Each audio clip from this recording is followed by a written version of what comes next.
இது செட் ஆகல இல்லையா? பெரிய சொற்பொழிவாக ஆக்கப்படுங்க ஒரு 5 ஓகேவா? எத்தனை பேருக்கு ஸ்கூலுக்கு வந்து சந்தோஷமா இருக்கு? சந்தோஷமா வந்தாங்க எத்தனை பேர்? Good good. நம்ம செய்கிற ஒவ்வொரு காரியத்தையுமே சந்தோஷமா செஞ்சா ரொம்ப சுலபமாக அந்த காரியத்தை முடிக்க முடியும் இல்லையா? காலையில் என்ன இழந்ததுமே இறைவனுக்கு நன்றி சொன்னாங்க எத்தனை பேரு? காலையில எழுந்திரிச்ச உடனே இறைவனுக்கு நன்றி சொன்னவங்க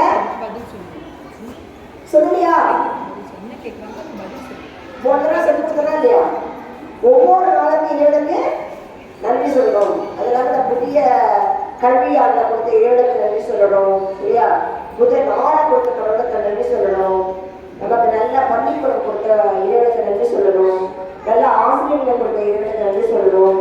நம்ம வழிகாட்டுகின்ற அவர் சகோதரியை கொடுத்ததுக்கு நன்றி சொல்லணும். சும்மா கேட்டோம் ஒரு காலத்தை கேட்டு நல்லா விட்டுக்கூடாது. என்னைக்கு சொல்லணும் சொல்றோமோ அந்த நேரத்தை மறக்காம செய்யணும். தினமும் சொல்லணும். அதான் படிக்கணுன்றது. எதை படிச்சுக்கிட்டோமோ அதை வாழ்நாள் முழுவதுமே கடைபிடிக்க வேண்டும். இனி சொல்லுவீங்களா? பெற்றோர்கள் கண்ட ஞாபகப்படுத்துங்க பிள்ளைங்களுக்கு. காலையில் எழுந்ததுன்னா முதல் வார்த்தை என்ன பேசணும்? யார்கிட்ட பேசணும்? கடவுள்கிட்ட. என்ன பேசுவ? இந்த நாளுக்கு நன்றி இறைவா. என்ன சொல்ற? தினமும் தினமும் தினமும் சரியா? டீச்சர்ஸ் கொஞ்சம் ஞாபகப்படுத்துங்க. இந்த பக்தியை வளர்க்கும் போது கடவுளோட சென்றடைய வழிகள் ரொம்ப ஈஸியா இல்லையா? நன்றாக படித்து நல்லா ஒழுக்கத்தோடு இருக்கணும் அப்படின்னு பக்கத்துல இருந்து என்ன செய்யணும்? உறுதிமொழி எடுக்கணும். இப்போ இன்னைக்கு என்ன அந்த அட்டை என்ன போட்டுருந்துச்சு? Do not forget homework. உடனே do not forget to do homework அப்படின்னு அந்த வீட்டு பாடங்களை செய்ய மறவாதே. இப்போ நம்ம ஏற்க அந்த ஒரு கால தேவை வீட்டு பாடங்கள் எல்லாமே நம்ம வரோம் அர்த்தம். அதுதான் இது ஒரு ரிமைண்டராக இருக்கு. இனி என்ன செய்யக்கூடாது?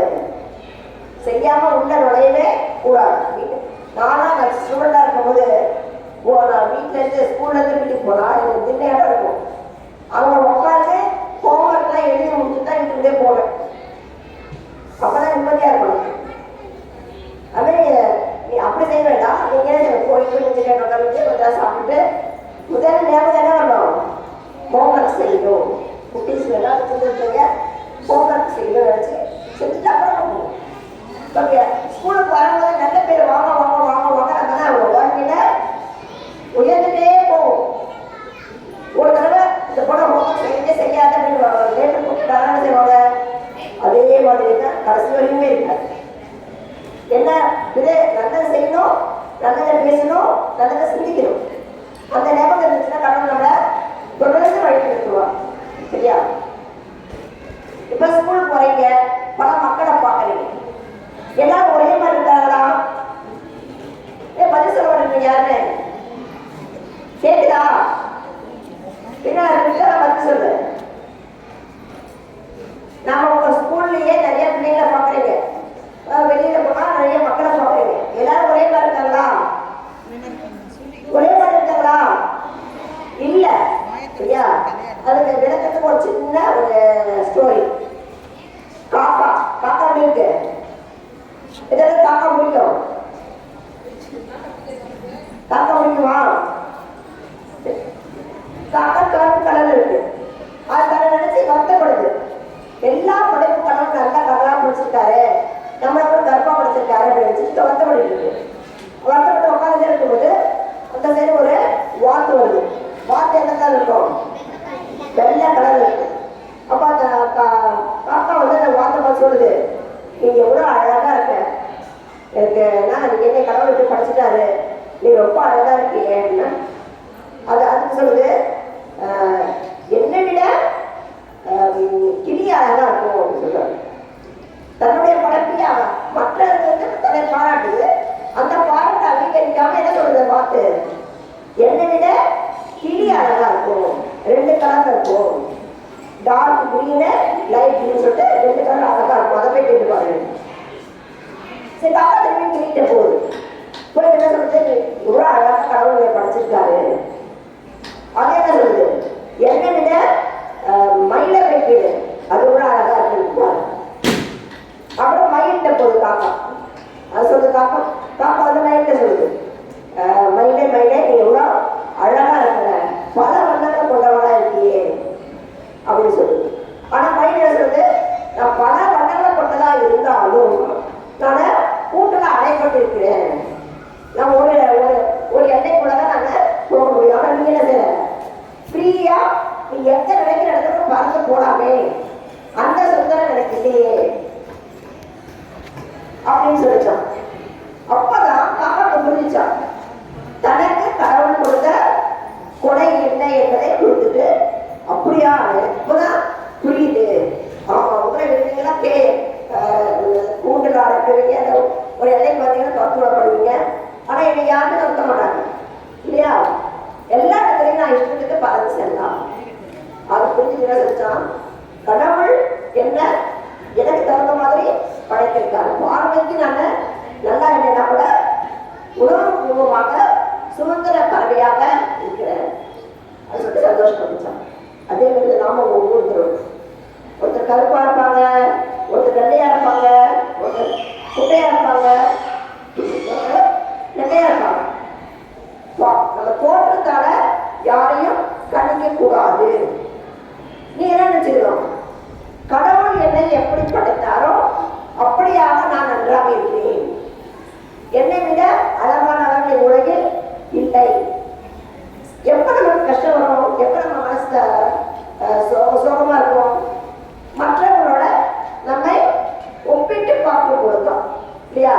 அந்த ஒப்பிட்டு பார்ப்பதும் மற்றவர்கள் நம்ம எதிர்பார்ப்பதும் இல்லாமல் இருந்தால் நம்ம வாழ்க்கை சந்தோஷமாக வரலாம்.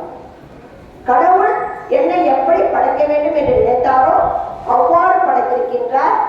எனக்கு என்ன குறைகள் தர வேண்டும் என்று நினைத்தாரோ அந்த குறைகளை கொடுத்திருக்கின்றார். அதை கொண்டு நான் என் வாழ்க்கையில் கடவுள் படைக்கின்ற பணிகளை சிறம்பெற செய்ய வேண்டியது எனது கடமை. அப்படின்னு நீங்க இந்த நேரத்திலே உங்களுக்கு என்ன கடமை, படிக்கிற பருவத்தில் பிள்ளைங்களுக்கு நல்லா படிக்கணும், பெற்றோருக்கு கீழ்ப்படிதான் இருக்கணும், வகுப்புல ஆசிரியர் சொல்ற வீட்டுப்பாட்டத்தை செஞ்சுட்டு வரணும் இல்லையா. ரெகுலரா வரணும், ரெகுலரா தான் ஒரு நாள் விடாம பள்ளிக்கு வரணும். அது மாதிரி நேரத்தோட வரணும், சுத்தமா வரணும். இதெல்லாம் அவருடைய கடமைகள்.